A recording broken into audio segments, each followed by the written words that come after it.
In my second year of being a priest, I was at Our Lady of Fatima Church on Brighthead Road in Hopewell Township. And it was a Saturday morning around 11 in the morning, and a woman came frantically to the rectory. And she said, "There is a troubled man in church. Could I go over there?" Now, no services were going on, confessions weren't going on. And I went with some trepidation and some reservation. And at that time, I didn't have a cell phone. So I went over and I thought to myself, do I call the police to accompany me? What will I see? So the woman got off into her car and left. And I'm going up towards the church. I opened the door. I heard screaming. Then I opened the inner door of the church. And this man was spitting at the crucifix, walking around the stations of the cross, beleaguered, berserk, very troubled.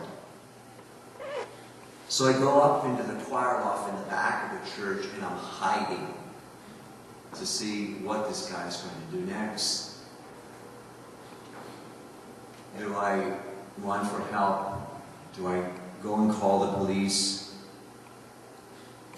And I just waited and waited, because whenever you're in crisis in life, the impulsive thing is to react.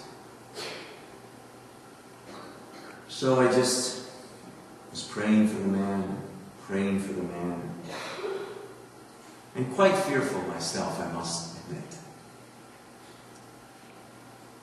So I started to approach the man, and I got closer and closer and closer. Now this guy's screaming bloody murder. And I said, "Quiet!"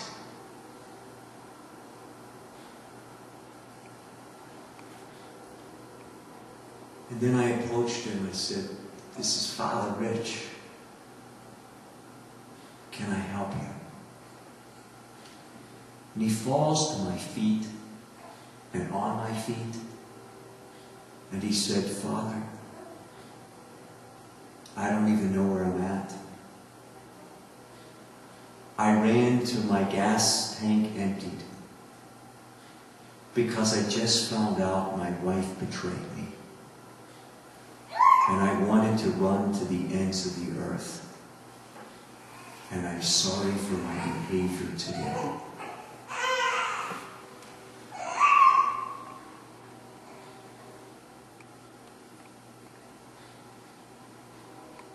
I showed the guy God's love and mercy and kindness.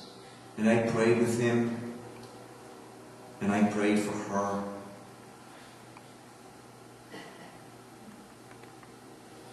Today's first reading from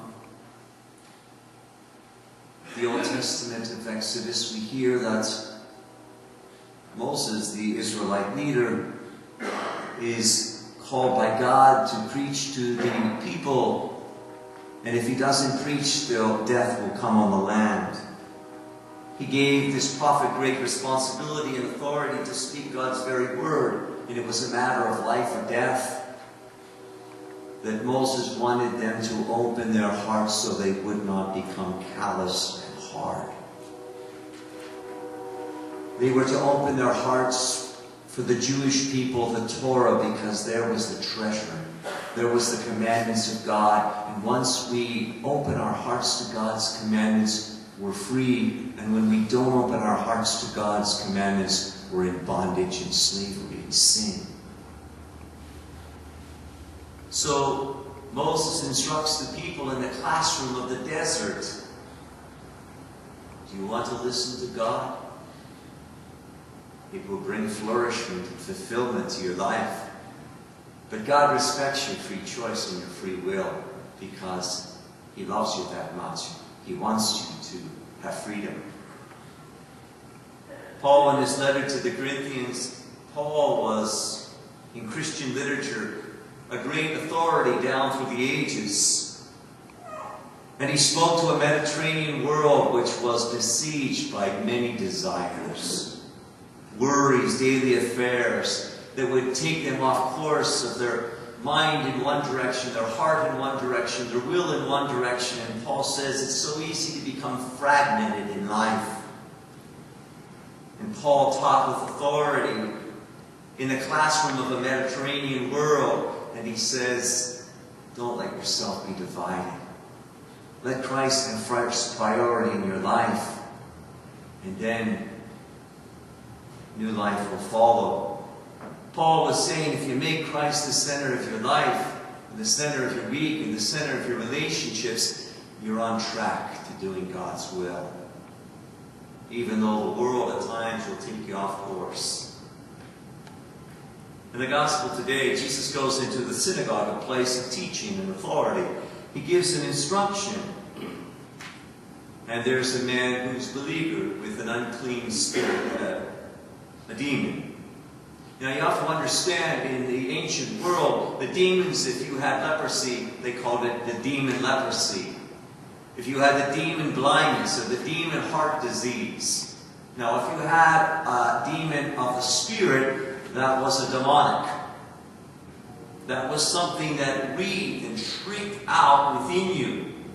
It was something more of a higher scale, darkness. And Jesus deactivated the evil of this man and set him free from his demon. That Jesus has the power over demons. That Jesus has the power over diseases. Jesus has the power over death. Demons, friends, usually don't come through the front door of our lives. They come through the cracks. Because the devil, the deceiver, the father of lies, he woos us and he seduces us and entices us to evil. We pray the Lord's Prayer, Father, lead us not into temptation, but to deliver us from every evil. All of our temptation zones are different, friends.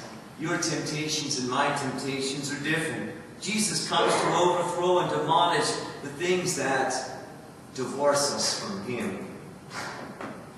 There's no problem in life, no situation in life, no person in life who is beyond the power of the gospel to save.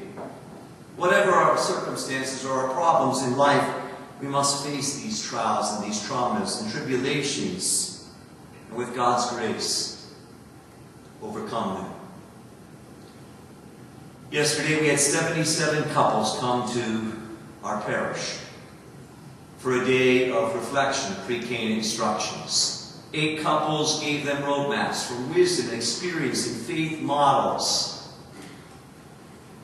Wonderful experiences. One couple from our parish who's been married 57 years, they gave them the recipe because they like baking, and they went through the different ingredients of flour and sugar and baking soda. And they said, you know, when you're baking a cake, if you open the oven, it will go flat, and you'll ruin the cake. Meaning, if you open the door of your marriage temptation, it will die. You've got to guard your mind and guard your heart and guard your life. Because the devil is on the prowl and howling all the time. And don't think he ain't. 24 hours a day. One couple who's been married 20 years said, I got a doctorate degree, a PhD degree from Berkeley in California. And I got this degree and I have a PhD in chemistry. He said, but you know the greatest degree to get in life? The greatest university to enter? Having a child. Because that child watches everything on your radar screen. What you say, how you act, they imitate you, how you speak, how you live. That's the authority. There's a difference in life, friends, from being in authority and being an authority. For instance, I'm in authority to be the pastor of this parish. but I am not an authority on finances. I need a consultative body to help me who have expertise, knowledge in finances to tell me to keep this parish afloat. And I respect them, I appreciate them, and I honor them because I'm not an authority on finances. My brother, who's a dermatologist, he said, you know, brother, I studied long enough, and they gave me a medical degree from Penn State in 1989, and I'm an expert on dermatology, but don't ask me about the motor of my car. I know nothing about it.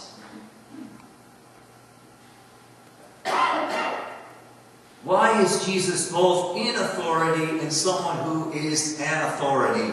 What makes him different than you and I? His expertise is God's will.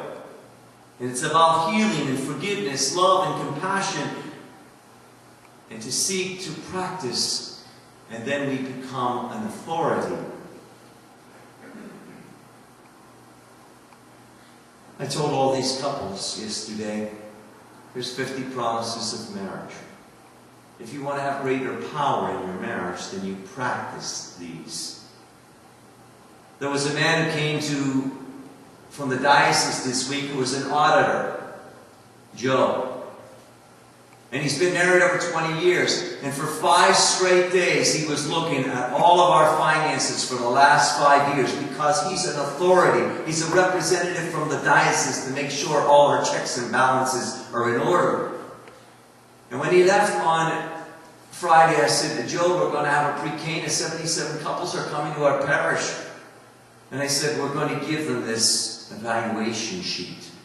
You can pick them up at the doors, they're in your pews, so that everybody can strengthen their relationships. And I said, you know, I want you to do the checks and balances of your marriage to see how much power is in it. Sin makes us powerless. Grace makes us powerful. And when we're in touch with our own darkness and our own inner demons, the Lord will lance them if we admit them.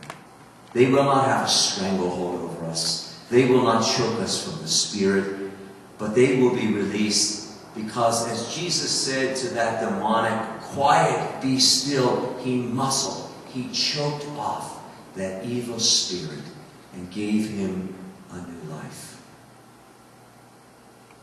Do we have the grace and the humility to come face to face with our inner demons? Maybe it's pride, maybe it's anger, maybe it's unforgiveness, maybe it's hatred. But the more we face our demons, and we admit of our demons, and have the courage to name them and claim them as our own, and tame them with God's grace, we are free. Our God has power. And he has great power. Diseases obey him. Demons obey him. And death obeys him. Because this God is a God not only in authority, but an authority over life and death, and I might even add, our salvation.